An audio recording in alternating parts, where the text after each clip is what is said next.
I really feel like the Lord wants me to talk to somebody who really deeply desires a relationship right now. I know that waiting is hard, but settling cannot be an option for you anymore. When you gave your life to Christ, you chose to give your entire life to Him. And so therefore, it's not about you anymore. It's about glorifying Him. And because our culture idolizes relationships so much, sometimes we lose sight of that. God cares about your desire to be loved and to have that romantic relationship. But when He looks at you, He sees the good works He has planned in advance for you to accomplish. It says in Ephesians. And so settling is no longer an option for you, because if you date and then marry the wrong person, it could derail you from that calling. I think about Esau marrying Hittite women. I think about Samson getting entangled with Delilah. It was selfish for Samson to choose Delilah, because while God did work in that story, and while he was able to still show his glory in that story, I don't believe that Samson was intended to be with Delilah, but he went against that.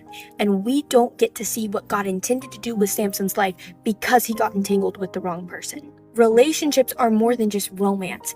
It is a life partner that you are partnering with to glorify God in the best way possible. And so even your relationships are for the glory of God. So when God says no, listen, because God knows your calling and God knows their calling. He knows what He has planned for you, and He knows what He has planned for them. And sometimes I think we kind of act like the Israelites did in the Old Testament, whenever God keeps saying no, no, no, no, no, and we keep complaining, and He goes, okay, I will give you a way to the desires of your heart. One of my mentors encouraged me to pray the prayer, God, please don't let me give in to the desires of my own heart. And so the waiting is hard, but I care too much about my future children to settle for a man who kind of goes to church, who kind of loves Jesus, who kind of knows how to talk about God. I care too much about the people who will be affected by me and my husband's future ministry to settle for a man who kind of knows how to pursue me. The standard is raised because I can glorify God whenever I'm single. I also believe relationships are for enjoyment, and if He is the great romancer, of course we're going to be romanced with the right person. But what I'm trying to say is perhaps the reason God keeps saying no is not because He does not care about you,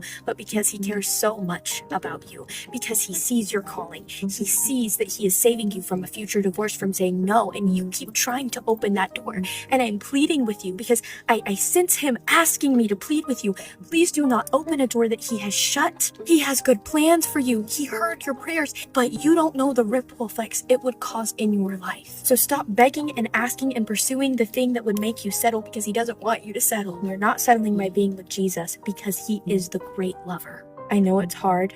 I know it's hard to keep your standards high, but do not settle when it comes to pursuing a man or woman of God. It is worth it. It is out there. And if you believe that God can do miracles, then you should also believe He can do this.